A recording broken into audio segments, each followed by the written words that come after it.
हम लोग सब प्रथम स्कंद के 15वें अध्याय के 37वें श्लोक को पढ़ रहे हैं।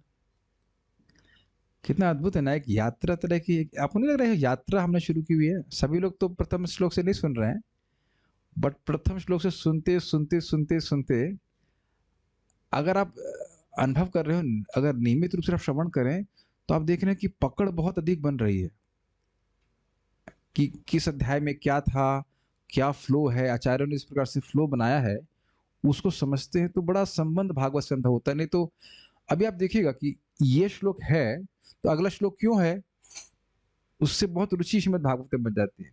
तो आप देखिए 37वां श्लोक आपके सामने है। आपने इसमें पढ़ा था कि युधिष्ठिर महाराज ने, बुद्धिमान थे, देख लिया कलयुग में होने वाली अव्यवस्थाओं को।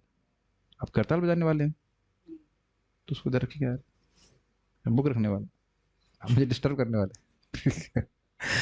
युधिष्ठिर महाराज बुद्धिमान थे ने देख लिया कि कलयुग में क्या दोष होने वाले हैं, इसलिए गमनाय पर्यधात। श्लोक दिखा रहे हैं आप यहाँ पे, शब्द देख रहे हैं, गमनाया, गमन करने के लिए, वन को गमन करने के लिए उन्होंने वस्त्र धारण कर लिए। अब कैसे वस्त्र धारण किए ये आप 3 श्लोकों में सीख रहे हैं। समझा गया? देखिए लिंक क्लियर होता है तो बहुत अच्छा लगता है। जब मैं कुछ बात कर रहा हूँ या किसी से भी कोई आप कोई बात कर रहे हैं और मैं एकदम से बोलूँ कि अमेरिका में स्टॉक प्राइस अभी ये है, अमेरिका में स्टॉक प्राइस, स्टॉक मार्केट्स, तो ये कहाँ से आया? Doesn't make sense, you will be lost, is it not? एकदम से बात हो रही श्रीमद् भागवतम की और आप स्टॉक मार्केट के बारे में कैसे बात करने लगे? तो एक फ्लो में सुखदेव सुत गोस्वामी जी बोल रहे हैं यहाँ पे, वो फ्लो समझने से बड़ा रुचि होती है। तो ये आप समझ गए, गमन आया परधात। युधिष्ठिर महाराज जी अब वन जाने के लिए, गमन मतलब होता है जाना, तो गमन के लिए कपड़े धारण कर लिए, राजसी वस्त्र आभूषण ने त्याग दिया। तो कैसे त्याग दिया वो आज के हम 3 श्लोकों में देखने वाले हैं। ठीक है, सो विल गो।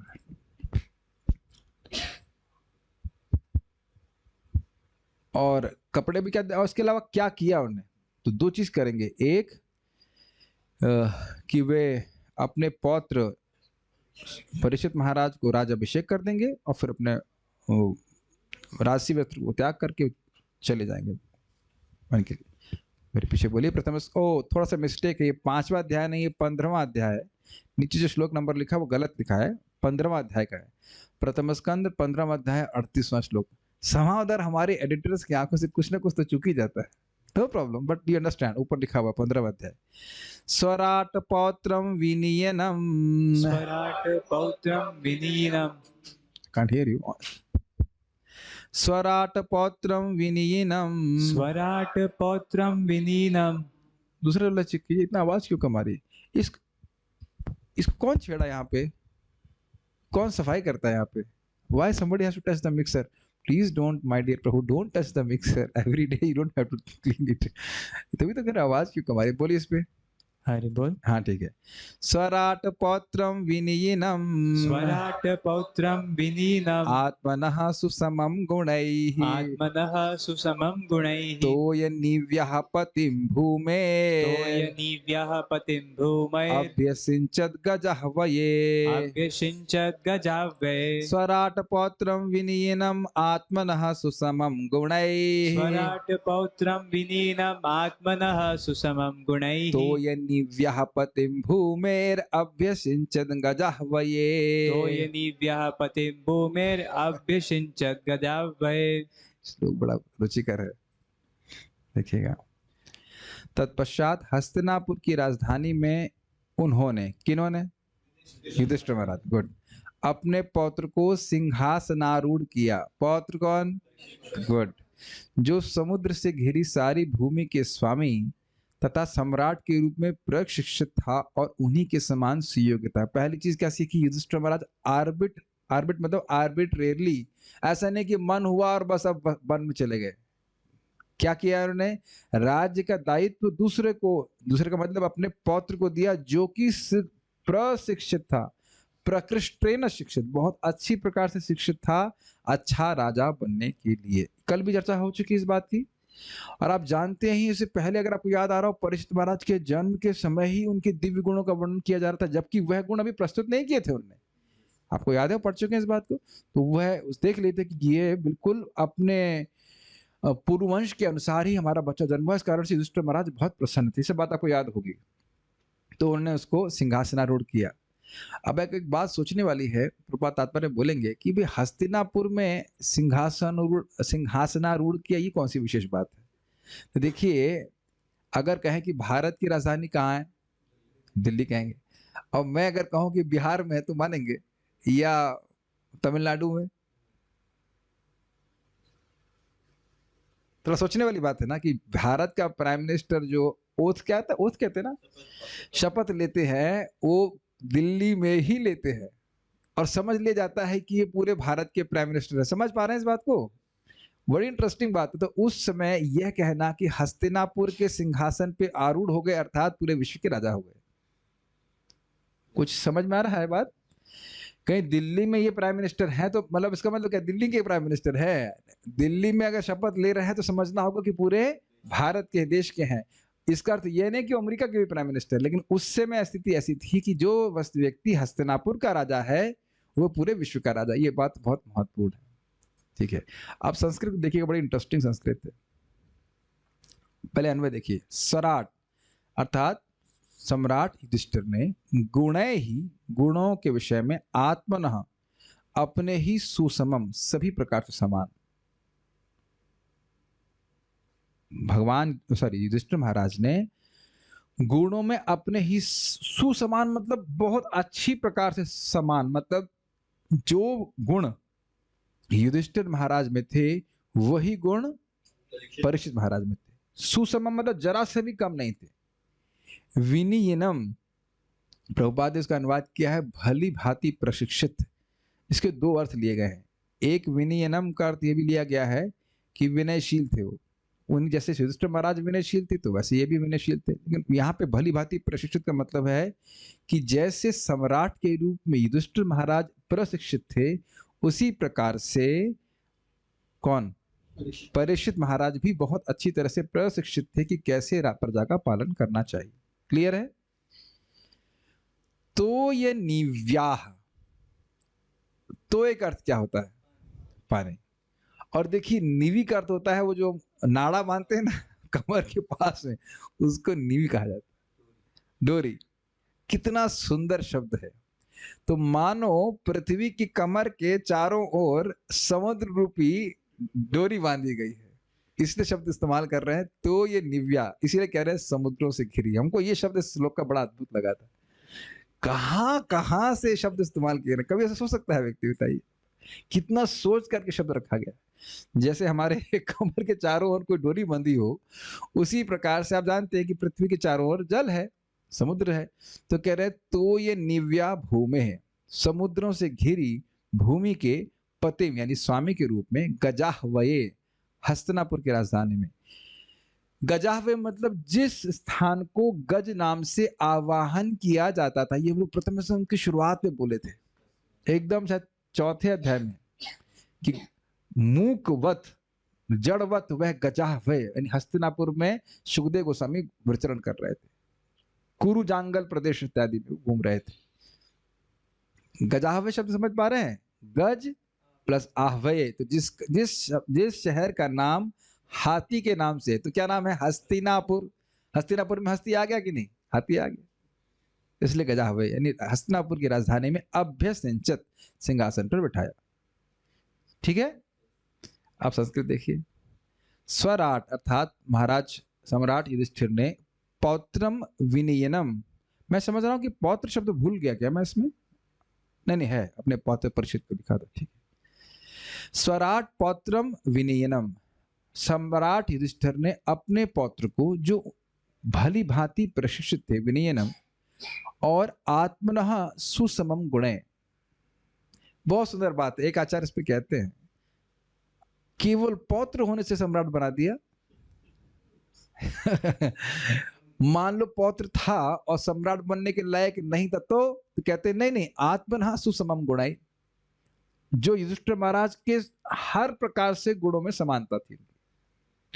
क्या किया उनको? तो कह रहे हैं तो ये निव्या पतिम भूमि, उस भूमि का जो समुद्र के द्वारा घेरी हुई थी। किस प्रकार से? जैसे किसी की कमर के चारों ओर डोरी रहती है, उसका पति, उसका स्वामी के रूप में अभ्यसिंचित, उनका राज्याभिषेक किया। कहाँ किया? गजाह्वये, हस्तिनापुर में। तो ये करके उसके बाद वह वन को जाने के लिए उद्यत रहेंगे। ऐसा नहीं कि इर्रेस्पॉन्सिबली वह घर का त्याग कर रहे हैं। ईश्वरीय तरीके को देखिए।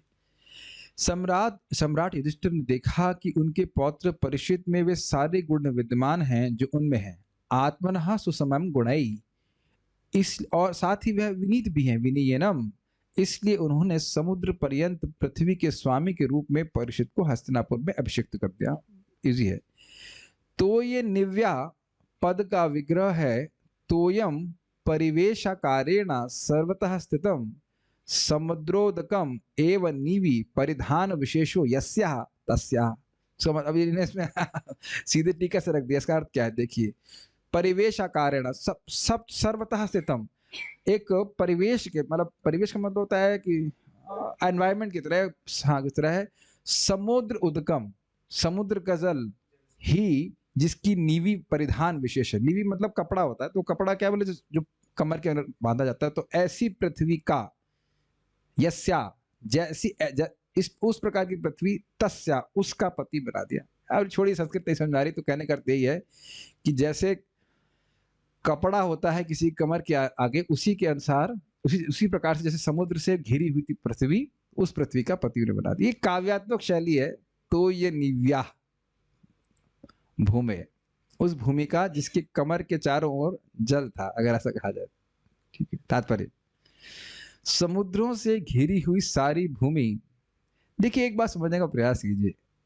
जब आप शब्द का अर्थ कुछ समझ रहे हैं तो कुछ रस आस्वादन कर रहे हैं। Are you able to feel that much? तो ये निव्या और ये भक्ति है। महासाधनों में से 5 महासाधनों में से एक महासाधन है श्रीमद् भागवत अर्थ आस्वादन। तो उसके शब्द को कुछ आस्वादन करना, इसका तो बड़ा अच्छा अर्थ है ये जो कि आचार्यों ने किया है। तो ये बहुत बड़ी भक्ति है, भगवान से बहुत प्रेम दिलाने का बहुत बड़ा साधन है। Don't underestimate that.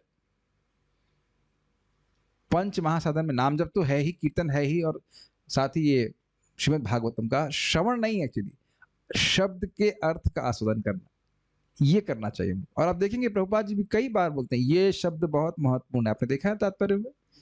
सो हमारा ध्यान उधर आकृष्ट करने के लिए संस्कृत के शब्दों को समझना चाहिए। तात्पर्य, समुद्रों से घिरी हुई सारी भूमि हस्तिनापुर के राजा के अधीन थी। महाराज युधिष्ठिर ने अपने पौत्र महाराज परीक्षित को, जो उन्हीं के समान सुयोग्य था, नागरिक के प्रति राजा के कर्तव्य को ध्यान में रखकर राज्य प्रशासन में प्रशिक्षित किया। विनयनम। इस तरह महाराज युधिष्ठिर के भगवत धाम जाने के पूर्व परीक्षित उनके स्थान पर सिंहासनारूढ़ हो चुके थे। यहाँ पर महाराज परीक्षित के प्रसंग में विनयनम शब्द प्रयुक्त हुआ है जो महत्वपूर्ण है। कम से कम महाराज परीक्षित के समय तक हस्तिनापुर का राजा पूरे संसार का सम्राट क्यों माना जाता था? इसका कारण यही था कि सम्राट के अच्छे शासन के कारण संसार के लोग सुखी थे। नागरिकों के सुख का कारण प्रचुर प्राकृतिक उपज थी, जैसे अन्न, फल, दुग्ध, औषधियां, रत्न, खनिज तथा जनता की आवश्यकताओं की सारी वस्तुएं। वे शारीरिक व्याधियों, मन की चिंताओं तथा प्राकृतिक उत्पातों एवं अन्य जीवों द्वारा दी जाने वाली सारी आपदाओं से मुक्त थे। इसको आप जानते हैं, 3 प्रकार के तापों से मुक्त थे। चूंकि सभी लोग सभी तरह से सुखी थे, अतएव कहीं कोई असंतोष न था।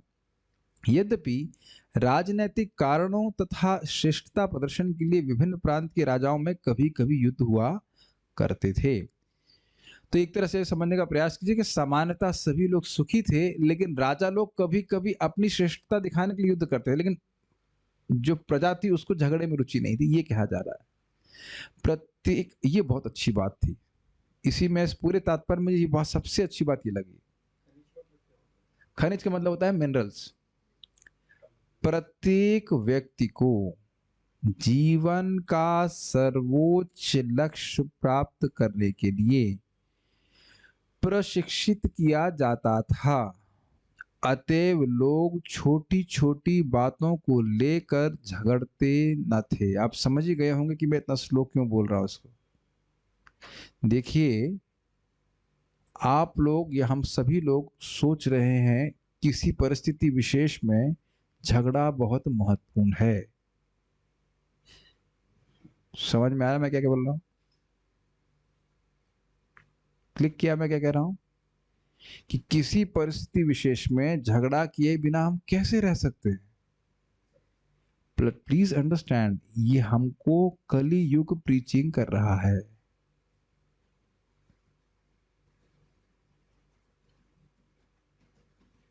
डाइजेस्टिंग। और कुछ समय के बाद इफ यू लुक बैक, समझते इसका अर्थ? तब देखेंगे नहीं, झगड़ा करने का कोई कारण नहीं था एक्सेप्ट मेरा स्वयं का मोह। ये मेरे संग भी हो चुका है और शायद आप लोग के संग भी हो गया होगा पहले भी। झगड़ा तो कभी करते नहीं मुझसे, नहीं ना? सब लोग तो आत्म साक्षात्कार एकदम फिक्स्ड है इतना। ये लाइन पे भी आज मैं प्रसाद देते समय भी विचार कर रहा था, उससे पहले एक्चुअली। कितनी गंभीर बात है अगर व्यक्ति फोकस्ड है कि मुझे यहाँ रहना नहीं है। अगर हम फोकस्ड हैं जेल से बाहर निकलने के लिए, तो क्या जेल के सेल के अंदर किसी झगड़ा करने का टाइम रहेगा? और ये समझने का प्रयास कीजिए, ये तभी होगा जब हम प्रचुर मात्रा में श्रवण करेंगे। नहीं तो हम सबकी, मैं आप ही को नहीं बोल रहा हूँ, हम सबकी प्रवृत्ति होती है कि जो दृष्ट है उसकी उपासना करते हैं। दृष्ट समझ रहे हैं? जो दिख रहा है जगत में बस उसी को मान लेते हैं, उसी में अभिनिविष्ट रहते हैं, चाहे व्यक्ति किसी भी आश्रम में हो। ब्रह्मचारी लोग भी झगड़ा कर सकते हैं धोती के लिए। तुमने मेरी धोती यहाँ सिखाई क्यों, वहां क्यों सिखाई? नहीं होता। मैं खुद अपना उदाहरण दे रहा हूँ कि मैं सुबह जाड़े का समय था, एक भक्त ने पता नहीं मेरे मोजे जो सूख रहे थे वो डाल दिए थे लपेट करके बाल्टी के अंदर। मुझे इतना क्रोध आया, इतना क्रोध आया, आप कल्पना नहीं। मैं ढूंढ रहा था मंगल आरती में, तुरंत अहंकार आ गया तो मैं इंचार्ज हूँ और मंगल आरती में ढूंढ कहाँ गया वो व्यक्ति, और उसको ढूंढ करके मैंने मंदिर में उसको डांट लगाई, तुमने क्या किया, तुम समझते क्यों अपने आप को? Just can't tolerate, you know. ये समझ लीजिए कि जैसे ही झगड़ा शुरू हुआ हम अपने चित्त को हटा लिया है आत्म साक्षात्कार के पद से। ये बात समझ लीजिए। हम उस रोड पे चित्त में नहीं लगा। झगड़ा का मतलब ही भूल जाइए कि हम आत्म साक्षात्कार को सोच रहे हैं। नहीं सोच रहे हैं तभी झगड़ा कर रहे हैं। कोई विरोध है इसके ऊपर? विरोध करेंगे तो फिर आप आत्म साक्षात्कार पर नहीं विरोध भी नहीं करने दे रहे। Think about it please. समझिए इस बात को मेरे भक्तों कि जब तक हमारी विचार शैली चेंज नहीं होगी, हमारा आचरण नहीं चेंज हो पाएगा। और विचार चेंज होता है जब बार बार श्रवण करते हैं। Try to understand that. सबसे महत्वपूर्ण है हमारा। आप लोग अच्छा एक सेकंड के लिए सोचिए कि कभी भी लास्ट टाइम जब झगड़ा हुआ था वो कोई बहुत महत्वपूर्ण बात थी क्या? तो झगड़ा, झगड़े की स्पेलिंग झा से होती है क्या? शायद आप लोग कह सकते हैं, लेकिन आप देखेंगे और आप खुद ही हंसेंगे कि नहीं, महत्वपूर्ण बात पे नहीं हुआ था। और उस समय और बल्कि उसके बाद भी काफी समय तक हम बिल्कुल भूल जाते हैं कि we are not the bodies.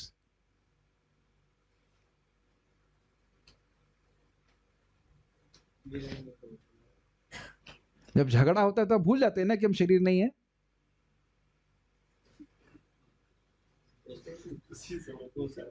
उस टाइम याद रहता है कि हम शरीर हैं। झगड़े के समय व्यक्ति बिल्कुल भूल जाता है कि हम आत्मा है। जिससे झगड़ा कर रहे हैं उसको देख भी नहीं रहे हैं। आप लोग प्लीज इस बात को समझने का प्रयास कीजिए। मन का बहुत बड़ा इल्यूजन है राग और द्वेष। जिस व्यक्ति के प्रति अभी राग हो रहा है उसी के प्रति द्वेष करने लगता है मन। हम तो जान रहे एक माता जी, मतलब जिससे शादी होने वाली थी, उसको इतना फोन कर रही थी, 200 कॉल। जैसे फोन ऑन करे तुरंत कॉल करना शुरू करो। अब झगड़ा हो गया तो ब्लॉक कर दिया उसी व्यक्ति अपने पति को ही ब्लॉक कर दिया। अमेजिंग। और यही मूर्खता है, समझ नहीं पा रहे हैं। ये मन का खेल है। जो व्यक्ति आपको आज प्रिय लग रहा है उसने कुछ भी नहीं किया होगा, उसी के प्रति मन एकदम क्या कहते हैं अनमनस्क हो जाता है। अपने भाई के प्रति, अपने पिता के प्रति नहीं देखते हैं आप दुनिया में, पति के प्रति। ये भोजन प्रभु बहुत गंभीरता से समझाते हैं। ये मन का खेल है, मन चेंज करता रहता है उसको। Be very careful about it. ये हमको बहुत अच्छा लगा। इसीलिए पता है, अगर आप इस जीवन में समझ लें कि सबसे महत्वपूर्ण हमारा कथा है और सबसे महत्वपूर्ण हमारा जप है, उसके बाद हमें अपने जीवन को फिल करना है, तो बहुत बढ़िया रहेगा। मेरी बात समझ में आई? और ऐसा नहीं कि अब समय बचा तो हम कुछ क्लास सुनेंगे, कथा सुनेंगे, तो आपकी इच्छा। ऐसे मान लीजिए ऐसे बैठे हैं, नाम में बैठे हैं, लेकिन स्टीयरिंग नहीं है, ये हवा गाड़ी में बैठे हैं, स्टीयरिंग नहीं है, कहाँ जाएगी गाड़ी, सोच लीजिए। एनीवेज, हमको ये बहुत अच्छी बात लग रही है। अब आप ये सोचिए कि कितनी बड़ी उपलब्धि है कि एक नहीं, दो नहीं, पूरा राज्य आत्म साक्षात्कार लगा है। कितना डिफिकल्ट है ये बात, बहुत डिफिकल्ट है। अमेजिंग है ना? तो इस प्रकार से वह प्रशिक्षित थे कि सभी को इस प्रकार से नियोजित कर सके। Very wonderful quality of Parikshit Maharaj. Okay, किंतु धीरे धीरे कलयुग का दुष्प्रभाव राजा तथा प्रजा दोनों की सद्गुणों में प्रविष्ट हो गया। अतएव शासक तथा शासित के मध्य तनाव की स्थिति उत्पन्न होने लगी।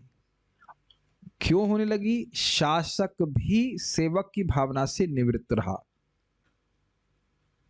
कि राजा नहीं सोच रहा है कि मैं सेवा के लिए नियुक्त किया गया हूं। Does that make sense? ये समझ रहे हैं ना कि अर्जुन हो या युधिष्ठिर महाराज हो, वह भले ही राजा की पोजीशन पे हैं, लेकिन वो क्या समझ रहे हैं? मैं भगवान का सेवक हूं, मेरी सेवा है कि सबको आत्म साक्षात्कार में लगाऊं। क्लियर? और वह भी इसी प्रकार से राजा को देख रहे हैं कि हम धर्म के पथ पे चलने के लिए बोल रहे हैं। ये दोनों ही खत्म हो गए, इसलिए झगड़ा यहाँ पे। किंतु शासक तथा शासित के मध्य विषमता के इस युग में भी आध्यात्मिक विकास तथा ईश्वर चेतना संभव है, यही एक विशेष अधिकार उपलब्ध है। यानी कि अब आप उम्मीद करें कि राजा बताएगा तब हम भजन करेंगे, तो ये होने वाला नहीं है। कोई राजा आपको नहीं बोलने वाला कि आप भगवान का भजन करिए। कभी बोला है? कोई एजेंडे में है? हम लोग कल भी चर्चा कर रहे थे ना, 14 लाख स्कूल काउंट किए थे और किसी स्कूल में नहीं बोला जा रहा है कि आप जप कीजिए। हम बीजीआई से छोड़ दीजिए, भक्ति वेदांत गुरुकुल इंटरनेशनल स्कूल और कोई चिका तो भक्त स्कूल होंगे। यस प्रभु, कुछ कह रहे हैं? प्रभु जी, ये जो हमारा था कि जो शासक और शासित के मध्य तनाव की स्थिति उत्पन्न होने लगी, तो ये परीक्षित महाराज के राज्य में ही हो रहा था या परीक्षित उनके महाराज के बाद? राज्य में देखिए, शुरू तो युधिष्ठिर महाराज के समय से था और परीक्षित महाराज ने देखा, अभी आप आगे जाके देखेंगे या पढ़ा भी होगा आपने, कि उन्होंने देखा कलयुग एंट्री करने का प्रयास कर रहा था, तो उसको रोक दिए। वो परीक्षित महाराज के राज्य तक कुछ नहीं हुआ था। लेकिन आप देखिए ना, परीक्षित महाराज से कुछ गलती हो गई तो खैर भगवान की अरेंजमेंट से हुआ, योजना से हुआ, लेकिन उसका कितना बड़ा वो क्या नाम है, श्रृंगी, श्रमिक ऋषि का लड़का था श्रृंगी ने अपराध कर दिया कि मर जाए बस एक हफ्ते में। तो ये है ना अपनी शक्ति का दुरुपयोग। राजा को तुरंत मरने के लिए बोल दिया, जबकि ये नहीं सोच रहे कि ये राजा गए तो अब क्या कली तबाही करेगा, वो सोच नहीं पा रहे। ये समझ लीजिए कि जैसे ही इंद्रिय तृप्ति की भावना प्रबल होती है, व्यक्ति दूसरों को परेशानी देगा ही।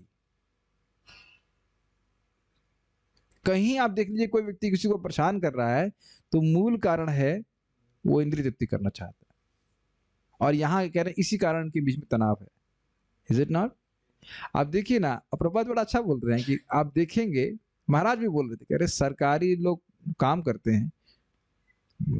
मैं देखिए महाराज की बात बोल रहा हूँ, प्लीज डोंट टेक ऑफेंस, लेकिन बोले सैलरी खूब लेते हैं लेकिन काम नहीं करते।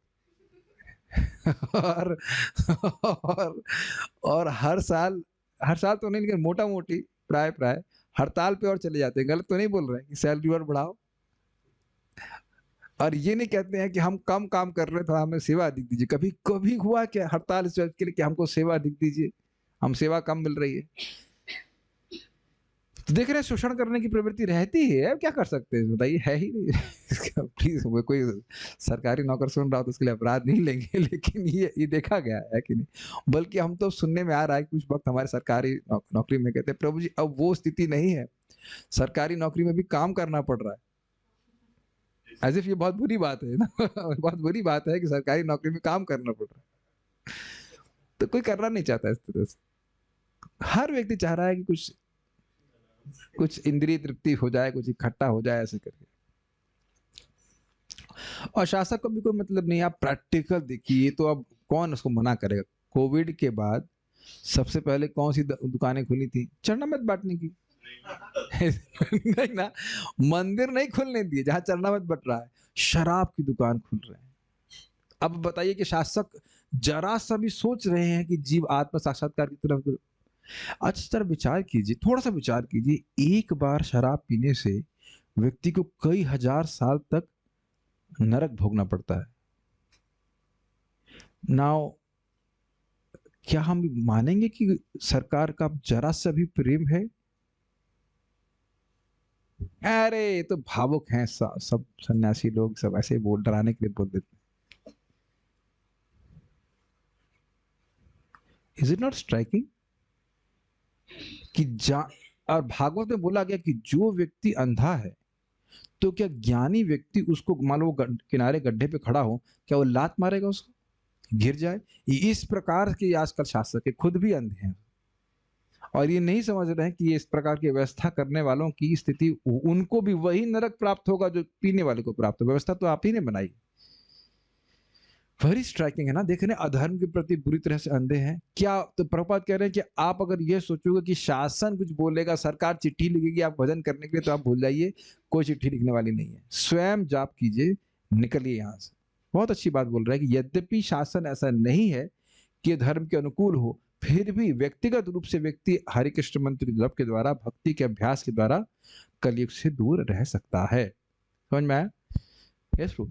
प्रभु जी, जैसे कि होता है कि हमें पता है कि कोई भी हम पाप कर्म करते हैं, जैसे कि अभी शराब का एग्जांपल लिया, हाँ। तो जैसे सरकार ने भी उसका साथ दिया, तो सरकार को भी पूरा उतना ही दोष लगेगा जितना वो पीने वाला का लगता है। लेकिन अगर कोई भी बीच में कोई भी है, लेकिन अगर कोई भक्ति करना शुरू कर दिया, तो क्या उसका मतलब कि नहीं, जो भक्ति कर रहा है वो तो फिर नरक नहीं जाएगा ना। आपने सुना है, नस्ते न सुरापा मित्र ध्रुक 6.2.9-10, स्तेना चोरी करने वाला, सोने की चोरी करने वाला, शराब पीने वाला, मित्र को धोखा देने वाला, भाई को मारने वाला, बहुत सारे पाप करने वाला भी अगर भगवान का नाम उच्चारण करता है तो वो बच जाता है। तो वो तो कोई दिक्कत नहीं है। लेकिन देखिए उसका बहाना नहीं कर लेना चाहिए कि अब हम आज शराब पी लेंगे तो उसके बाद कल कितने माल जाप करना एक्स्ट्रा, अच्छा ठीक है 4 माल एक्स्ट्रा कर लेंगे, तो ये फिर नाम अपराध हो जाता है। ऐसा नहीं भावना होती, ठीक है। तो उन्होंने परीक्षित महाराज को इस प्रकार से अभिषिक्त कर दिया। नेक्स्ट श्लोक देखते हैं।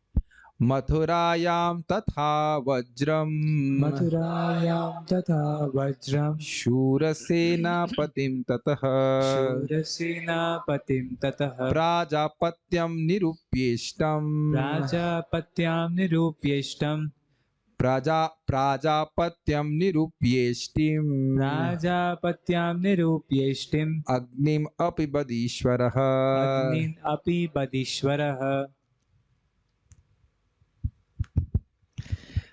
तब उन्होंने अनिरुद्ध भगवान कृष्ण के पौत्र के पुत्र वज्र को मथुरा में शूरसेन का राजा बना दिया। जब मैं इसको पढ़ रहा था,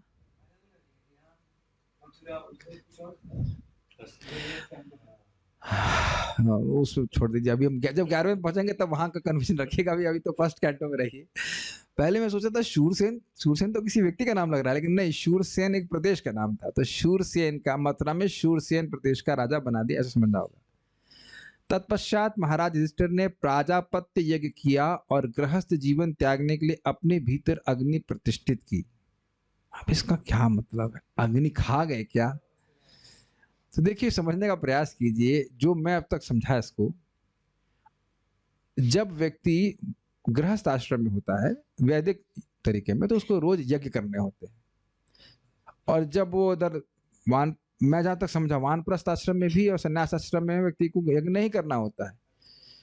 तो यज्ञ किया, अब वो आखिरी यज्ञ था और अपने में अग्नि प्रतिष्ठित कर दी, मतलब अब वह गृहस्थी धर्म को त्याग ली रहे हैं, तो अब वह अग्नि वाले यज्ञ नहीं करेंगे, तपस्या का आचरण करेंगे। यह मैं समझा उसको।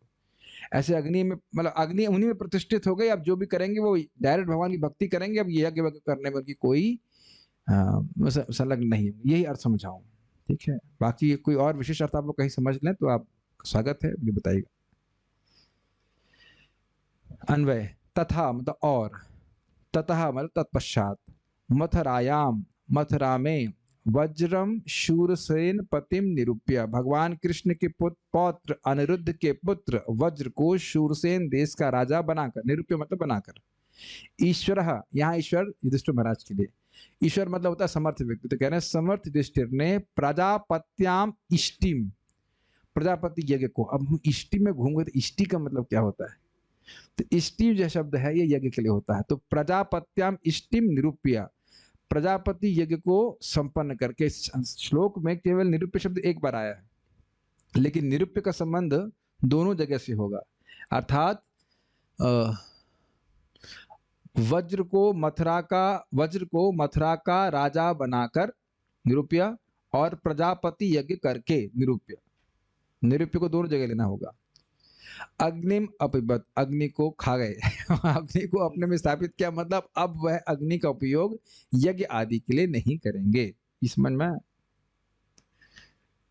मथुरायाम तथा वज्रम शूरसेन पतिम तथा, और उसके बाद उन्होंने मथुरा में वज्र को शूरसेन पति के रूप में निरूप्य, विज्ञा निरूप्य, नहीं तो शब्द पूरा, वाक्य पूरा नहीं होगा। अगर निरूप्य छोड़ दीजिए तब क्या होगा, और उसके बाद वज्र को मथुरा में शूरसेन पति, क्या तो कुछ खाली छूट गया ना, तो इसलिए निरूप्य यहाँ पे लेना पड़ेगा। निरूप्य उनको बना दिया, स्वामी बना दिया, वहां का राजा बना दिया।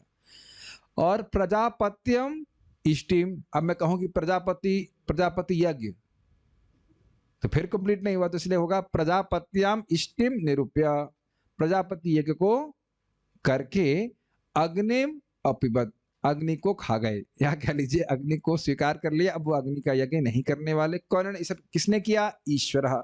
ईश्वर मतलब समर्थ भगवान युधिष्ठिर महाराज, ठीक है। क्या तो अर्थ है ना, एंड ईश्वर तो आप सोचिए कि भगवान कृष्ण, लेकिन यहाँ भगवान कृष्ण प्रसंग में नहीं आ रहे हैं, ठीक है। तात्पर्य, महाराज युधिष्ठिर ने महाराज परीक्षित को हस्तिनापुर के राज सिंहासन पर बिठाकर तथा भगवान कृष्ण के प्रपौत्र वज्र को मथुरा का राजा बनाकर सन्यास ग्रहण कर लिया। समझ में आ गया सन्यास, और सन्यास में व्यक्ति अग्निहोत्र यज्ञ आदि नहीं करता है, तो वही अर्थ है कि अग्नि को खा गए, अग्नि को पी गए, अपने में स्थापित कर लिया। वर्णाश्रम धर्म गुण और कार्य की दृष्टि से वास्तविक मानव जीवन का शुभारंभ है, और महाराज युधिष्ठिर तो इस वर्णाश्रम धर्म के रक्षक थे। अतएव उन्होंने शासन का भार प्रशिक्षित राजकुमार महाराज परीक्षित को सौंप दिया और स्वयं सन्यासी बन गए। स्पष्ट है, वर्णाश्रम धर्म की वैज्ञानिक पद्धति मानव जीवन को 4 व्यक्तिपरक विभागों तथा 4 आश्रमों में विभाजित करती है। जीवन के 4 आश्रम हैं, ब्रह्मचारी, गृहस्थ, वानप्रस्थ तथा सन्यासी। सभी को इन चारों का पालन करना आवश्यक है, चाहे उसका व्यक्तिपरक विभाग कुछ भी हो। ठीक है, ये सब बातें बड़ा स्पष्ट है। हाँ, एक बात है कि वर्णाश्रम, आप जानते हो, मैं कई बार इसको रिपीट कर चुका हूँ, वर्णाश्रम व्यक्ति के गुणों का मैनेजमेंट करता है। हर व्यक्ति गुणों के प्रभाव में विभिन्न रूप से प्रभावित है, और उससे प्रभावित होते हुए भी क्रमशः कैसे भगवान की चेतना को विकसित कर सके, यह वर्णाश्रम की व्यवस्था है। और वर्णाश्रम में रहते हुए व्यक्ति को करना क्या है, मुख्य रूप से श्रवणम, कीर्तनम, स्मरणम, पूजनम। अतः पुंबी द्विजा श्रेष्ठा वर्णाश्रम विभागशः स्वनिष्ठितस्य धर्मस्य संसिद्धिर हरितोष्मणम तस्मादेकेन मनसा भगवान सात्वतां पतिः श्रोतव्यः कीर्तितव्यश्च ध्येय पूजश्च। ये श्लोक हमें हिंदी में कहा नहीं, गांठ बांध देना चाहिए। गांठ समझते, इसका अर्थ समझते हैं? गांठ बांधने का मतलब क्या हुआ, गांठ बांध कर कुछ मूल्यवान वस्तु उसमें रख ली जाती है। Make sense? आजकल तो जेब में रख लेते हैं, लेकिन में इसका अर्थ समझ लेना चाहिए कि हम चाहे किसी भी वर्ण और आश्रम में हो, चाहे गृहस्थी में हो, चाहे कहीं पे भी हो, भगवान का श्रवण, कीर्तन, स्मरण, पूजन करने के लिए उस आश्रम को स्वीकार कर रहे हैं, उस अवस्था को स्वीकार कर रहे हैं। मैं एक छोटी सी बात बोलूंगा, एकदम सच्ची घटना है। आज एक माताजी सुबह जब में नहीं आए, हम नाम नहीं लेंगे, नाम लेना हमारा, वैसे भी कभी क्लास में भी नहीं होंगे तो उस नाम भी नहीं ले रहा, बोल दे रहे हैं। तो मैंने कहा, मुझे चिंता हुई। मुझे तो पहले सबसे पहली चीज यही लगता है कि गए माया में, कोई नहीं आया मतलब माया में गई। सबसे पहले माया में चली गई, छोड़ दिया उसने भक्ति। मेरे मन में तो सारे बुरे विचार आते, गई है क्यों, जब में क्यों नहीं आएगा व्यक्ति, बाकी सब परिवार के लोग आ रहे, क्यों नहीं आए। तो मालूम चला कि वो कल रात में शादी में गई थी, तो गई ना माया में। आप कहेंगे भाई शादी में जाना माया है क्या? ना है, वो तो है ही, लेकिन रात में तुम 12 बजे तक माया में सॉरी शादी में गई हो, लौट के 1 बजे आ रही हो, तो चिंता नहीं ना कल सुबह जब करना कैसे? ऐसा लग रहा है कि नाम रुचि हरिदास ठाकुर जी के बाद यही पैदा हुई हैं और कभी भी जब कर लेंगी। कितना अद्भुत है ना? अगर 1 बजे मान लो कोई सो भी किसी कारण से मान लो सो भी रहे हो, तो कम से कम इतना प्लानिंग होना चाहिए कि हम सुबह 7 बजे उठेंगे, फिर ऑफिस में जाना है, कब जब करेंगे। तो ये आप नहीं कह सकते कि हम गृहस्थी में हैं तो अब सब लाइसेंस मिल गया है भजन छोड़ देने का। मैं एक व्यक्ति को बोल रहा हूं, हर व्यक्ति पे घटित होगा। Every day you have to plan, कल मैं 16 माला गुणवत्ता के साथ कैसे करूंगा। एक मैं और एग्जांपल, एक माता जी लोग ऐसे बहाने करते हैं। एक माता जी नहीं आई बहुत देर में, 8 बजे सुबह जब में आई से, क्या हुआ? लेग्स वर पेनिंग। हमने कहा हमारी भी पसलियां दर्द कर रही हैं, तो क्या हम जब करना बंद कर दे? नहीं नहीं प्रभु जी, you are in very advance stage, I am in nursery. हमने कहा डोंट फेल इन नर्सरी। मैं नर्सरी में हूं तो नर्सरी में तो फेल मत करो। पूरी ताकत लगाई हुई है माया की, आप जप ना करें, ये समझ लीजिए। सब पे गोली लगा के रखी हुई, ये किसी तरह से जप ना करे, क्योंकि जानती है जप करेगा तो कृष्ण स्वयं उसको अपने धाम ले जाएंगे। ये आप समझ लीजिए, सब भक्त लोग समझ लीजिए, सब लोग टारगेट में है माया के कि कल आप जप ना कर सको। पूरी ताकत लगा रही, पूरी प्लानिंग कर रही। रोज सुबह बोलती है थोड़ा और सो लो ना। क्या भागी जा रही है माला। ये आप लोग समझिए, आप लोग निकल जाओगे यहां से भगवान का नाम जप करोगे तो। माया को बात पता है, शी नोज कि भागवत में आएगा तो उसकी बुद्धि चमक जाएगी, कुछ ना कुछ करेगी कि भागवत बनाए अब जप ना करे। ये प्लीज इस बात को समझिए, आप सब लोग टारगेट में हैं। और अभी भी नहीं समझ में आ रहा हो तो जैसे मान लीजिए जेल में व्यक्ति शांति से रह रहा है तो कुछ नहीं बोलता जेलर, और भागने का प्रयास करता देख रहे हैं, टू टा टी टा टी टा, वो फोकस लग जाता है उसके ऊपर कि तो भागने का प्रयास कर रहे हैं ऐसे। हम खाली ये सब बात बोल रहे थे कि वर्णाश्रम का जो कुछ भी ढांचा है उसका क्या प्रयोजन है, दिमाग में घुसा लीजिए। भगवान का श्रवण कीर्तन करना, उनका स्मरण करना, उनका पूजन, इसके लिए आप चाहे गृहस्थी में हो चाहे किसी में हो तो स्वीकार करें, नहीं तो उसका कोई मतलब नहीं, वो केवल खोखा है। जैसे चने में घुन लगी तो अंदर वाला माल खत्म होता है, खाली खोखा रह जाता है, वैसे खोखला रह जाता है, कुछ नहीं है उसमें। इसलिए लिख रहे हैं सभी को इन चारों का पालन करना आवश्यक है। और हम लोग श्लोक याद कर रहे हैं, चारी वर्णाश्रम यदि कृष्ण नाही भजे, स्वकर्म करीते से पड़ी मुझे। चारी वर्णाश्रम, चारों वर्ण और आश्रम का व्यक्ति है, खूब बढ़िया से अपने कर्म कर रहा है, लेकिन कृष्ण का भजन नहीं कर रहा है, तो कर्म करते हुए व्यक्ति नरक में पड़ेगा। This is what amazing. आधुनिक राजनेता सक्रिय जीवन से विरत नहीं होना चाहते। जैसे एक और बात है, कई बार लोग बोलते हैं भाई गृहस्थी में जाना तो बहुत जरूरी है, बोलते हैं कि नहीं, और उनसे पूछो सन्यास लेना जरूरी नहीं है, तो एकदम चुप हो जाते। प्राय आप देखो कोई ब्रह्मचारी बन जाए या बनना चाहे तो बिल्कुल बोलेंगे तुम्हारे भगवान ने गृहस्थी स्वीकार नहीं करी क्या, कृष्ण से पत्नी स्वीकार नहीं की, तुम शादी नहीं करना चाहते हो? तुमसे बोलो हमारे भगवान चैतन्य महाप्रभु ने तो सन्यास भी लिया है, वो भी 24 साल में। 16 साल की उनकी पत्नी थी जहां तक, फिर उन भगवान को आप नहीं स्वीकार करते। तो ये सब बातें हैं। एक गृहस्थी को स्वीकार करना मानते हैं, लेकिन वानप्रस्थ में जाना है, सन्यास में जाना है, उसको नहीं स्वीकार करते। अर्ध कुकुट न्याय। आधुनिक राजनेता सक्रिय जीवन से विरत नहीं होना चाहते, भले ही वे कितने, अरे आगे तो बढ़ जाओ, कितने ही बूढ़े क्यों ना हो जाए। लेकिन महाराज युधिष्ठिर आदर्श राजा थे, अतएव वे स्वेच्छा से प्रशासनिक जीवन से विरक्त हो गए, जिससे वे अगले जीवन की तैयारी कर सके। ब्यूटीफुल। आप लोग को पता नहीं बहुत सिंपल लग रहा होगा, बट समझिए बात, मानव जीवन अगले जीवन की तैयारी है। अब सोचिए अगर इस तरह से हम अपने जीवन को देखें तो कितना जीवन में परिवर्तन हो जाएगा। क्या आप इस बात को समझ पा रहे हैं? नॉर्मली हम लोग का ज्यादा नहीं कर सकता मैं ऐसे, लेकिन लाइक दिस एटीट्यूड होता है, वेरी नाइस। लाइक पिक्चर देख रहे हैं, सीनरी देख रहे हैं, मानव जीवन अगले जीवन की तैयारी है।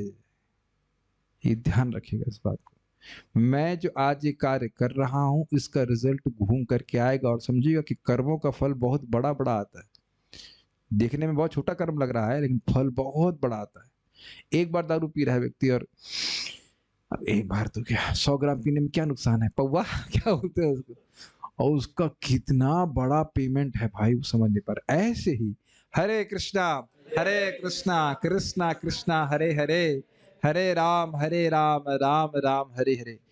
एक बार महामंत्र बोल रहा है, जाप कर रहा है, उसका कितना बड़ा पुरस्कार भगवान की तरफ से मिलेगा, या भगवान को प्रणाम कर रहे हैं, आप दीप दान कर रहे हैं, ये समझ नहीं सकता है। एक बार सकृत, केवल एक बार मन में जबरदस्ती कोई भगवान के रूप को लेके आ जाता है, तो भगवान उसको भागवती गति देते हैं। ये पढ़ा चुका हूं कि नहीं, कई बार पढ़ा चुका हूँ। श्रीमद् भागवतम दशम स्कंद 12वां अध्याय, हाँ 12वां अध्याय जाता है, हाँ 12वां अध्याय 39 श्लोक आप देख सकते हैं। भागवतीम गतिम ददाऊ, इतने भगवान उदार हैं। लोग समझ नहीं रहे भागवत धर्म को। तो आप समझ रहे हैं कि युधिष्ठिर महाराज क्या बुढ़े हो गए थे, क्या उनकी विशीर्ण दंश, क्या उनके दांत हिलने लग गए थे? नहीं, वह सबल थे और इसीलिए घर छोड़ दिए। Does that make sense? सबल थे, अभी पूरा बॉडी हिल नहीं रही थी, उससे पहले की बॉडी हिले वह घर छोड़ दी, ताकि अब हम किसी जंजाल में ना पड़कर केवल मन भगवान में लगा सकें। समझ रहे हैं इस बात को? प्रभुपाद दिखा रहे कैटेगरी करी कि देखो आजकल के लोग जो हैं, जो पॉलिटिशियन हैं, मरते दम तक बिल्कुल अस्पताल जब तक नहीं जा रहे, तब तक वह पॉलिटिक्स रिटायर नहीं करना चाहते, आसक्ति रहती है।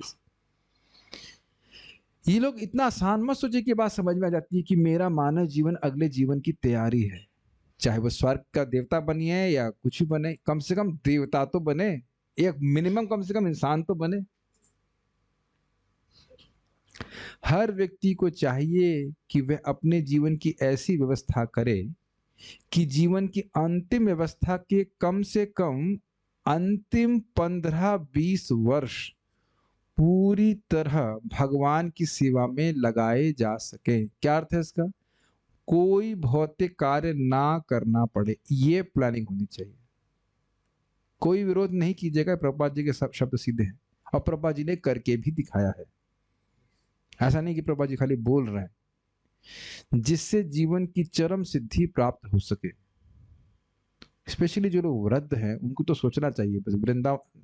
अब आप लोग कहेंगे मैं तो वृद्ध नहीं हूं, ठीक, वो एक अलग बात है, लेकिन प्रभुपाद जिसको बोले हैं कि कृष्ण बलराम मंदिर इसलिए बनाया गया है कि लोग अपनी वृद्धावस्था में आकर के यहाँ पे भजन करें और यहाँ से भगवान के पास चले जाए। मरेंगे तो बस अब कहाँ गिरेंगे? वैकुंठ में। इतना पकड़ लीजिए बस। कुछ नहीं किया है, केवल मरे हैं तो भगवान के पास जाए। आप लोग लग रहा है इतनी बड़ी बड़ी बातें कैसे कर रहा हूँ, रूप गोस्वामी जी कोट कर रहे हैं शास्त्रों से। कुछ नहीं किया। अब मैं आज भी सोच रहा था, कोई व्यक्ति कहेगा अरे इतना पापी व्यक्ति और बस वृंदावन में आ गया और उसने शरीर छोड़ दिया, कुछ किया नहीं, और भगवान की प्राप्ति कैसे हो जाएगी? उसने कुछ नहीं किया। क्या किया उसने? वृंदावन में आया, ये कुछ नहीं करना हुआ, ये बहुत बड़ा काम हो गया। बहुत लोग तो शायद नाम भी नहीं सुनेंगे वृंदावन का, मथुरा का। मैं अपनी बात कर रहा हूं, मुझे पता नहीं था मथुरा कहाँ है, को पता ही बात। सरप्राइज, मुझे मथुरा शब्द मुझे याद नहीं कि भक्ति में आने से पहले मथुरा शब्द भी मेरे जीवन में आया हो। आप लोग शायद सुने होंगे, मुझे नहीं पता। इस्कॉन में आने से पहले सुने होंगे हम तो, हाँ आप लोग तो खैर पास में रहते हैं। मैं जहां तक स्मरण कर रहा हूँ, मथुरा ऐसे कॉन्शियसली तो मेरे चित्त में भी कभी नहीं आया कि मथुरा और वृंदावन तो सब जानते ही, शब्द नहीं जानते थे, सोचिए। So there are people like this and it's not very far. Lucknow is not very far. कभी आप विचार किया करिए कि अगर हमको इस बार भगवान के धाम जाने को मिल गया, कैसे बल्ले बल्ले हो जाएगा ना, मजे आ जाएंगे ना। Remain focused on that please. Every day, day by day मुझे भगवान के पास वापस आना। I have to close the business. हाँ नहीं, आप कह रहे हो भगवान के धाम कभी आते नहीं, लेकिन वो भी एक सुविधा है कि कम से कम यह भी बोल ले कि मैं मथुरा जाऊंगा, मैं मथुरा में रहूंगा, तो भी मुक्त हो जाएगा। लेकिन हम तो अपनी स्थिति बता रहे हैं ना, मथुरा शब्द ही नहीं सुना हमने। भागवत शब्द नहीं सुना, भागवत शब्द नहीं सुना था मैंने 2002 तक। Can you imagine that? आप लोग उड़ीसा में तो भागवत काफी शब्द सुनते हो, हमने शब्द नहीं सुना था लखनऊ में रहते हुए, भागवत शब्द नहीं सुना था। Can you imagine the ignorance? मैं एक दिन जब भागवत पढ़ रहा था तो मैं सोच रहा था कि क्या भगवान की कृपा है, जिस ग्रंथ का नाम भी मैंने कभी नहीं सुना आज उसको हम पढ़ रहे हैं। क्लास तो जो भी दे रहे हैं नहीं दे रहे हैं, भगवान की अतिशय कृपा है सही में। आप लोग सुने थे भागवत का नाम? हम लोग सुन चुके, हम तो इस्कॉन में आने से पहले नाम भी नहीं सुना था कि क्या होती है भागवत। भगवत गीता से सुना था, भागवत तो हमने सुना भी नहीं था नाम। यह सचमुच नादानी है कि जीवन का सारा समय भौतिक भोग तथा सकाम कर्म में लगाया जाए, क्योंकि जब तक मन भौतिक भोग के लिए सकाम कर्म में लगा रहता है तब तक बद्ध जीवन या भवबंधन से बाहर निकलने की कोई गुंजाइश नहीं है। ये समझ रहे हैं? मन में यही है कि ये पालूं, ये खा जाऊं, ये कर लूं, ये प्राप्त हो जाए, तो फिर रहो इस जगत में। Is it not? सबसे अच्छी पॉलिसी क्या है? भगवान ने जो जिस तरह से व्यवस्था रखी रखें खाने पीने के। कोई व्यक्ति भाई पेड़ के नीचे तो नहीं सो रहा ना यहाँ पे, ठीक है? पेड़ के नीचे तो तुलसी जी के नीचे सो सकते हैं, वैसे किसी को पेड़ के नीचे नहीं सोना पड़ रहा है। तो भगवान सबको व्यवस्था कर दी है खाने पीने रहने की, और इसको इसी में संतुष्ट रह के नाम जप करके भगवान के पास वापस जाने के प्रयास करना चाहिए। Very simple policy. और जरा सा भी डिस्ट्रैक्ट हुए अगले जन्म की तैयारी, यद्यपि भक्त भी क्यों ना हो। ध्यान रखिएगा, जरा सा भी डिस्ट्रैक्ट हुए इससे कि हमको कुछ भी महान बनना है जगत में। महान बनना चाहते हो, अच्छा ठीक है, भगवान बोले हैं कि स्वर्ग चाहता है मेरा भक्त, बहुत आसानी से मिल जाएगा। आप जान ही रहे हैं, 18वां अध्याय भगवद गीता, 5 श्लोक पढ़िए, नेक्स्ट इंद्र आप बन जाओगे। अभी बातें हम बोल रहे हैं तो लोगों को बड़ी अजीब सी लग रही होंगी, लेकिन ये सब बातें सत्य है, कालांतर में आप उसको समझ सकते हैं। भक्ति के पुण्य को आप अंदाजा नहीं लगा सकते, तो उसका प्रयोग भौतिक भोग प्राप्त करने के लिए नहीं करना चाहिए। किसी भी व्यक्ति को जीवन की चरम सिद्धि प्राप्त करने के परम कार्य की अर्थात भगवत धाम जाने की उपेक्षा करने की आत्मघाती नीति नहीं अपनानी चाहिए। आत्मघाती समझने, अपना ही हत्या व्यक्ति स्वयं कर रहा है। अब देखिए, आप कहोगे मैं कठोर बोल रहा हूं, लेकिन मैं तो कुछ केवल रिपीट कर रहा हूं प्रभुपाद जी की बात। मानव जीवन प्राप्त करने के बाद एग्जैक्टली मालूम होने के बाद कि भगवान के पास अब हरे कृष्णा कृष्णा कृष्णा हरे हरे, हरे राम राम राम हरे हरे के द्वारा चले जाएंगे, और फिर भी अपने जप को किसी भी चीज से बेच देना, मतलब बेचने का मतलब है कि उसके बदले में वो काम करना, ये आत्मघात का पैकेज है, आत्महत्या का पैकेज, अगर हम और कठोर शब्दों में कहें। अब बीमार है एक अलग बात है, लेकिन जब कभी आप बीमार पड़े तो तोलिए कि कितना बीमार पड़े हैं, कितने दर्द में हैं कि आप जप नहीं कर पाएंगे। कुछ बात समझ में आई? इस सर में भी दर्द, मैं बोलूंगा नहीं, पिछली बार बोला था भगवान ने चोट लगा दी, please don't be so cruel. पिछली बार बोला था तो मुझे बहुत चोट, बहुत दर्द, भगवान ने अगले दिन सुबह दे दिया, पसली तोड़ दी भगवान ने। इस बार क्या करेंगे? नहीं, मैं बहुत कमजोर हूँ कृष्ण बलराम, लेकिन स्टिल कुछ ना कुछ कठिनाई रहती ही है शरीर में। तो व्यक्ति को प्रयास करना चाहिए कि अब जो चीज अवॉइड नहीं कर सकते तो क्या कर सकते, जो आना है दुख तो आएगा, लेकिन प्रयास करें, भगवान से प्रार्थना करें कि भगवान हम रोज 16 माला का हम जप कर सकें और बढ़िया से कर सकें। जब तक ये ओरिएंटेशन रात में आज नहीं होगा, सुबह हम नहीं कर पाएंगे।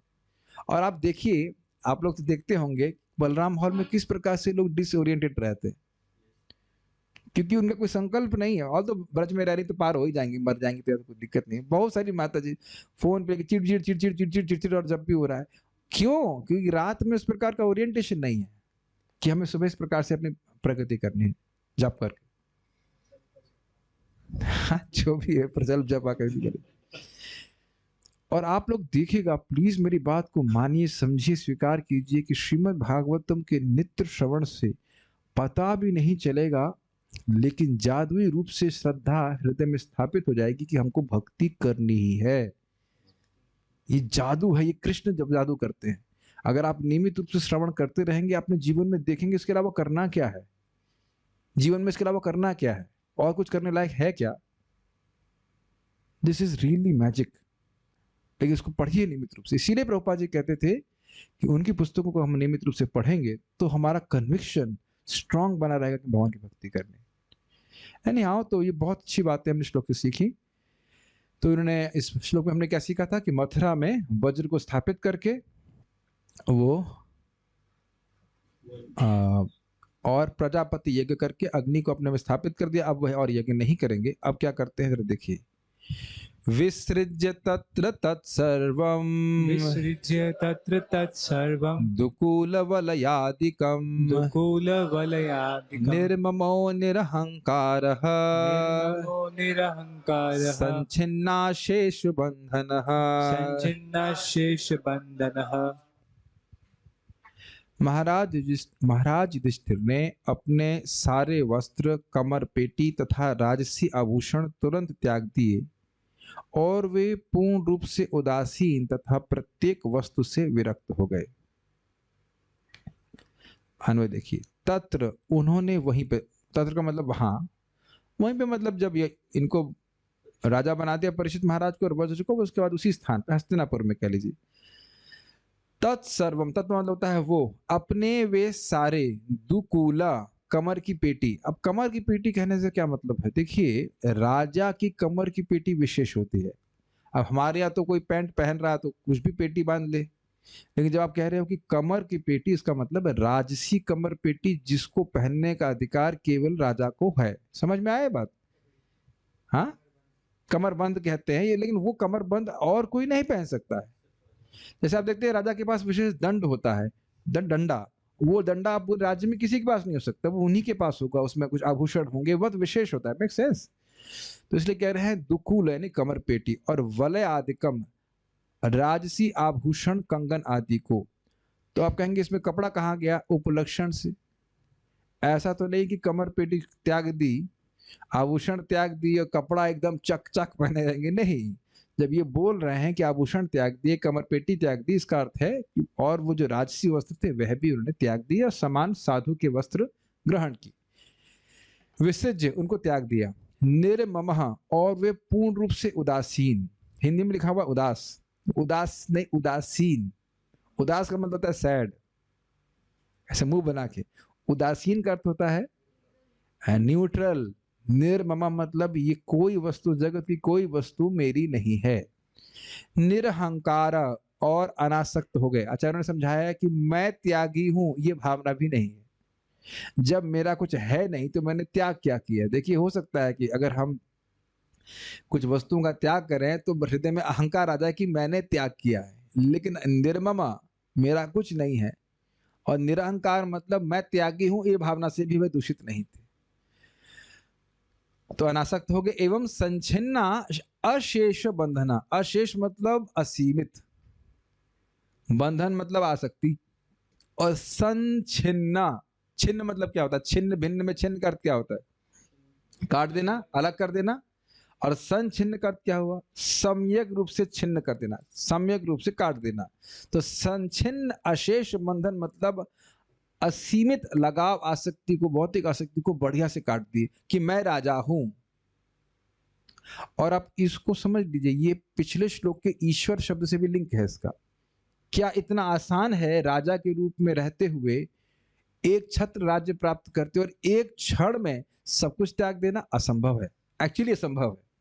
याद तो रहता ही है व्यक्ति को। तो कह रहे ना, वो समर्थ थे इसलिए सब कुछ त्याग दिया, एक झटके में त्याग दी, क्योंकि भगवान में आ सकते थे। ठीक है।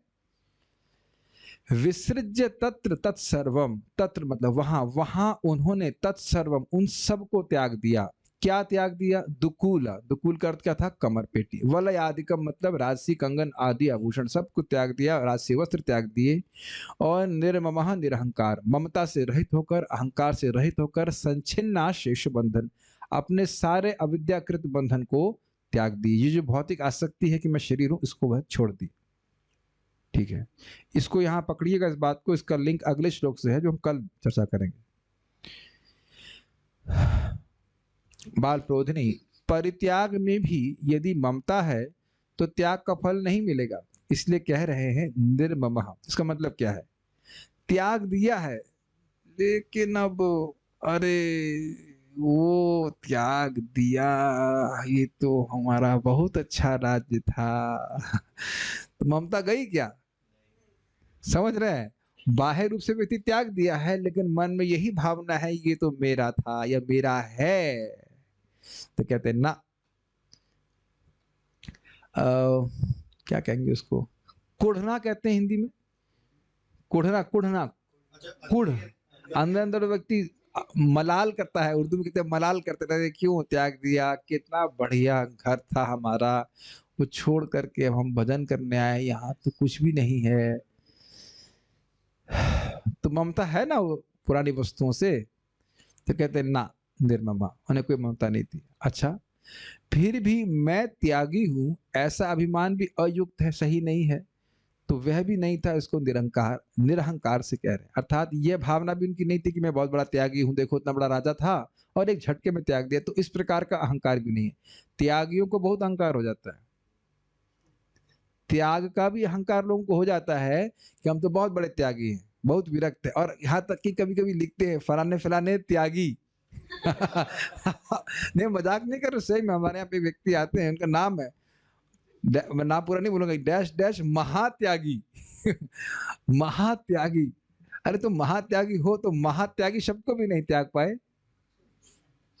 कुछ कुछ समझ रहे ना, उसमें कुछ अहंकार है ना, महात्यागी। तो उस आसक्ति, उस उपाधि से भी तो आसक्त हो गया व्यक्ति। अगर माँ की महात्यागी है तो लिख क्यों रहे महात्यागी? आए थे ना कुछ दिन पहले, आप जानते होंगे, यहाँ पे आते हैं। मैं बड़ा हंसता हूँ, बड़ा बोलते मेरा नाम डैश डैश नाम तो बोल के उसका महात्यागी, और महात्यागी को खूब एम्फसाइज करके बोलते महात्यागी। तो उस प्रकार के अहंकार से भी वह युक्त थे, अयुक्त मतलब वो उनको नहीं था, इसलिए कह निरंकार। उसका कारण क्या था? तो कह रहे उसका हेतु था संचिन्ना शेष बंधना, अर्थात अविद्या लक्षण सभी बंधन उनके कट गए थे। ये समझ में आ रहा है, अविद्या के कारण अपने को शरीर मानते हैं, इसीलिए ममता होती है, और ममता का विपरीत त्यागने का अहंकार भी हो जाता है। तो दोनों ही से वो निवृत्त हो गए। जब है ही नहीं आत्मा तो कैसे हम प्रभावित होंगे? तो अभी ध्यान रखिएगा कि किस प्रकार से वे अपनी शरीर की बंधन से मुक्त थे, उसका विवरण हम कल सुनने वाले हैं। तो इस शब्द को यहाँ पे ध्यान रखना होगा, संचिन्न शेष बंधन।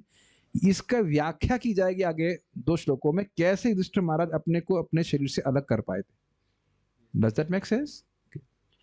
ये हो जाता है, जैसे भी हमने देखा था, ये भुवनेश्वर प्रभु को आप सब लोग मिले ही हैं, देखे ही हैं। तो अपने मृत्यु के मैं समझता हूँ 15-20 दिन पहले वो खाना पीना सब बंद कर दिए।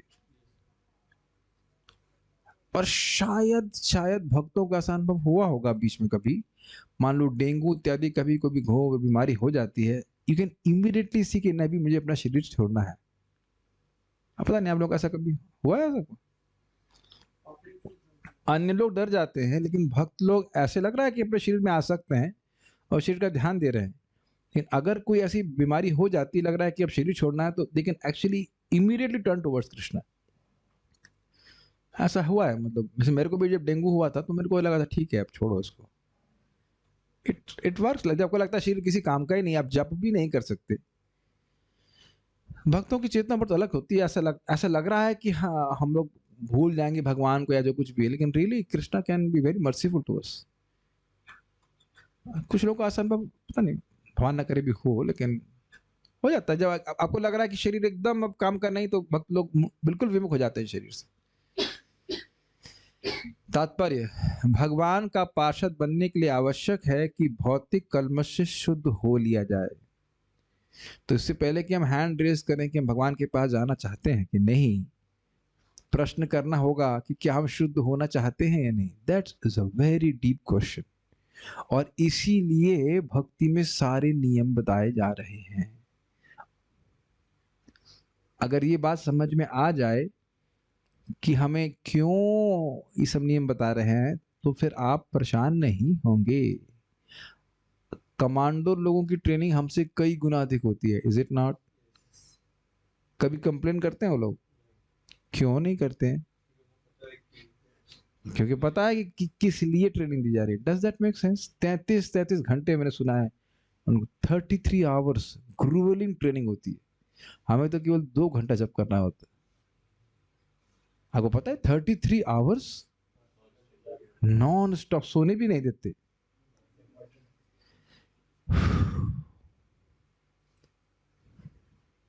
फ्राइटनिंग ना।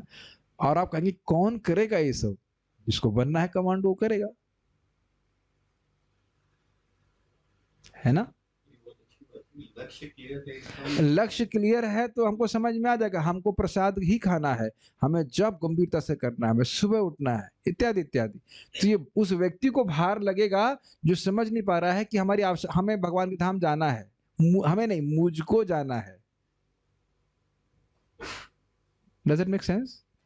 बिना शुद्ध हुए हम नहीं जा सकते, और शुद्ध होने के लिए व्यक्ति को नियम स्वीकार करने हम। सिंपल। ऐसी शुद्धि के बिना कोई ना तो भगवान का पार्षद बन सकता है, ना भगवत धाम वापस जा सकता है। So we should not remain in illusion कि हम उसे कुछ मस्ती करते रहेंगे, भगवान के पास चले जाएंगे। अतएव आध्यात्मिक दृष्टि से शुद्ध होने के लिए महाराज युधिष्ठिर ने राजसी वेशभूषा तथा वस्त्रों का त्याग कर राजसी ऐश्वर्य त्याग दिया। मैं, आप लोग भी शायद अनुभव कर रहे हैं, मैं तो प्रभुपाद जी के तात्पर्य से तुरंत शिक्षा प्राप्त करता हूँ, और उसको मैं यहाँ पे हाईलाइट कर रहा हूँ। मेरे लिए क्या शिक्षा है? सन्यासी को का कषाय या केसर या कौपीन बताता है कि उसे आकर्षक वस्त्रों से मुक्ति मिल चुकी है, अतएव उन्होंने अपनी वेशभूषा बदली है। इट वॉज लाइक हथौड़ा मार रहे हैं मान लो प्रभुपाद जी। मैं ये आप लोगों को किसी को शिक्षा नहीं दे रहा हूँ। जब मैंने इसको पहली बार सुना, अरे पहली बार तो नहीं सुन रहा हूँ, लेकिन पढ़ा, तो एक बात तो हम समझ गए कि अगर ये लाल कपड़ा लिया है, जो कुछ भी लिया है, तो सुंदर और आकर्षक कपड़े पहनने की लालसा हमको छोड़नी है, इसलिए लिया हूं। कभी कभी हम इसमें भी सुंदरता देखने लग जाते, इधर बढ़िया से टिप टिप ऐसे रहे। भाई लाल कपड़ा हम हीरो दिखने के लिए नहीं लिए हैं। ऑब्वियसली कपड़ा गंदा नहीं होना चाहिए, प्रचार भी कर रहे हैं, लेकिन लाल कपड़ा लिए ही हैं ताकि सुंदर कपड़ों के आकर्षण से हम विरक्त हो। बात बहुत सिंपल लगती है कि नहीं? तो आप कहेंगे हाँ हाँ ये आपके लिए, हमारे थोड़ा ना है, अभी तो हम 5,000 रुपए की गोपी ड्रेस पहनेंगे और वट है ना, होता नहीं, कुछ भी करेंगे। तो भगवत पार्षद पर आप बन जाओगे, इसमें संदेह ही है। ये आप इतना विचार कर लीजिए, चाहे स्त्री का शरीर हो चाहे पुरुष का शरीर हो, स्त्रियों का शरीर तो जलाया नहीं जाता ना अग्नि में मरने के बाद। तो दोनों ही शरीर है कि नहीं है? एक व्यक्ति को है समझ नहीं आता है, मतलब गरेत। तो अब इस शरीर को सजाने का क्या प्रयोजन है बताइए? बेवकूफी है कि नहीं? चाहे स्त्री हो चाहे पुरुष हो, एक ही सजावट है कि भाई गले में आप कंठी मान दीजिए, तिलक लगाइए, बहुत बढ़िया सजावट है। उससे अधिक इस शरीर की सजावट करने वाला चाहे स्त्री हो चाहे पुरुष हो, वो मूर्ख है। और उससे क्या होगा? मैं ये शरीर हूं, ये भावना बढ़ जाती है। आप सब लोगों ने अनुभव किया होगा, बढ़िया कपड़ा पहनते जिस दिन, या धोती कुर्ता भी चक चक उस दिन पहन लिया, तुरंत लगता है कि मतलब मैं शरीर हूं, है ना। श्रीमान राधे श्याम प्रभु इस बात को बोलते हैं कि जिस दिन नया धोती कुर्ता पहनता हूं, उस दिन एकदम से भावना बढ़ जाती कि हम शरीर है।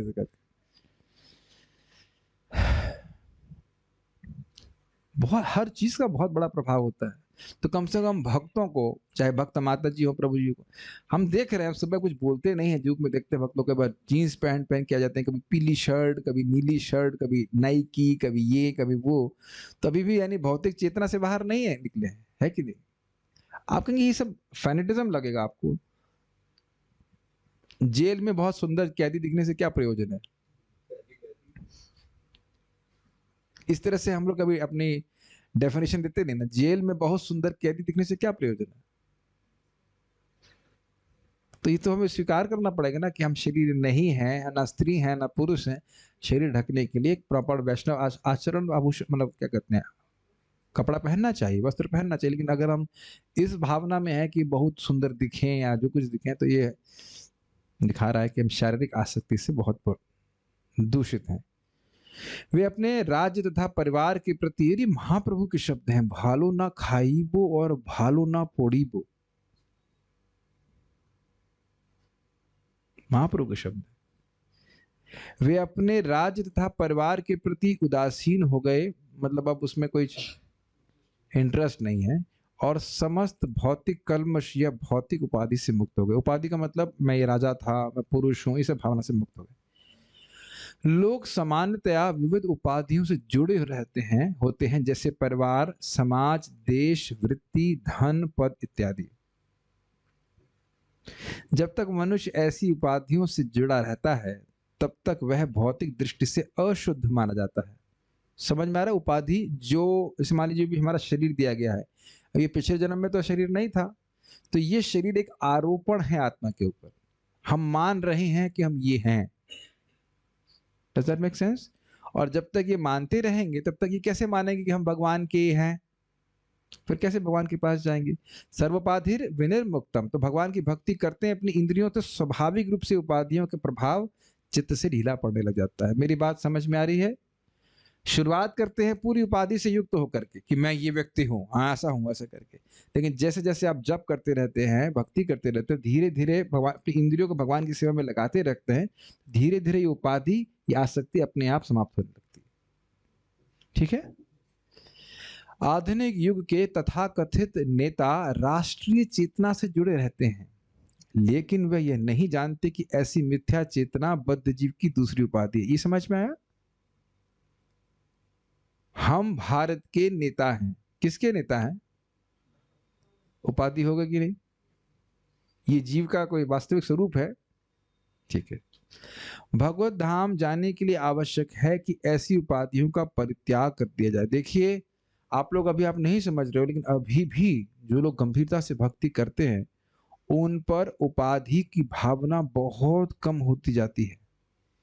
आप अन्य लोगों से जरा विचार कीजिए ना, जो आपके रिश्तेदार हैं जो भक्ति नहीं कर रहे हैं, जब उनको देखेंगे तब समझ में आएगा वो कितना अधिक आसक्त हैं अपनी उपाधियों में। मैं कई बार इसको कह रहा हूं आजकल कि देखिए, ये मत देखिए कि आगे कितना जाना है, वो भी देखना होता है, लेकिन ये देखिए कितना आगे आ गए हैं अभी आप। और बहुत सुंदर उदाहरण आचार्यगण देते हैं कि जैसे कोई व्यक्ति सुबह उठता है तो एक उपाधि को धारण कर लेता है ना, मैं ये व्यक्ति हूं, और फिर इसके अनुरूप वो कार्य करता है अपनी इंद्रिय तृप्ति के लिए। उसी प्रकार से भक्त सुबह उठ के क्या सोचता है? हाँ, मुझे स्नान करना है, मंगल आरती जाना है, जप करना है, इसी प्रकार से तो वह मुक्त हो जा रहा है इस प्रकार से। तो आप ये नहीं कह सकते उपाधि से युक्त है। उठते ही उसको स्मरण होता है कि नहीं, भगवान का सेवक हूं, मुझे सेवा के लिए उपस्थित होना है।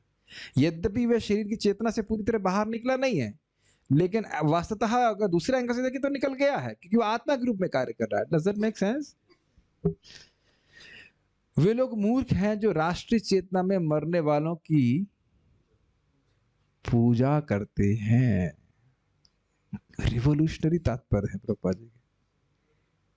समझ में आया प्रभुपाद जी क्या कह रहे हैं? जो राष्ट्र के लिए मर रहे हैं उनकी पूजा करने वाले मूर्ख हैं। इस पे तो जरूर मुझे लोग बोलेंगे कि क्या बोलेंगे, मैं तो कुछ नहीं बोल रहा हूँ, प्रभुपाद जी का तात्पर्य आपके सामने, इसीलिए हम टेक्स्ट साथ में रखते हैं, कोई ना कहीं हम अपने मन से बोल रहे हैं, क्योंकि उस व्यक्ति को कुछ पता नहीं है कि अपना जीवन किधर समर्पित करना चाहिए, वह केवल अहंकार से अभिभूत है। लेकिन यहाँ पर महाराज युधिष्ठिर का उदाहरण है, जिन्होंने राजा होते हुए भी ऐसी राष्ट्रीय चेतना से रहित होकर इस संसार से जाने के लिए तैयारी करी। पूरे विश्व के राजा थे और मरते दम तक केवल राजा के राज्य के बारे में नहीं सोचना होता है। फिर भी लोग, देखिए, अमेजिंग अमेजिंग लाइन, फिर भी लोग उन्हें आज तक याद करते हैं क्योंकि वे एक महान पवित्र राजा थे और लगभग भगवान श्री राम की समान स्तर पर थे। समझ में आया? कुछ लोग राष्ट्र के लिए अपना जीवन त्यागते हैं, उनको बहुत दिन लोग याद नहीं रखने वाले। क्लियर? और प्रभुपाद क्या बोल रहे हैं? राजा होते हुए भी आध्यात्मिक कल्याण के लिए उन्हें राज्य को त्यागा, फिर भी युधिष्ठिर महाराज को आज भी लोग याद रखते हैं। तो जो भगवान को अपना जीवन समर्पित करता है उसको लोग सदा सर्वदा याद रखते हैं, और राष्ट्र के लिए समर्पित करने वाले कुछ दिन याद रखे जाएंगे, वे सब भुला दिए जाएंगे। बहुत अच्छा बात प्रभुपाद जी कह रहे हैं। क्योंकि संसार में ऐसे पुण्यात्मा राजाओं का प्राधान्य था, अतएव वे सभी तरह से सुखी थे और ऐसे महान सम्राटों के लिए विश्व पर शासन चलाना संभव हो पाया। बड़ा स्पष्ट है। अब किस प्रकार से युधिष्ठिर महाराज अपने कहते हैं संचिन्न शेष बंधन, कैसे अपने शरीर की आसक्ति से मुक्त हुए, उसको कल डिटेल में प्रस्तुत किया जाएगा। थोड़ा कठिन श्लोक है, लेकिन देखेंगे, कल समझने का प्रयास करेंगे। Just see there are some questions.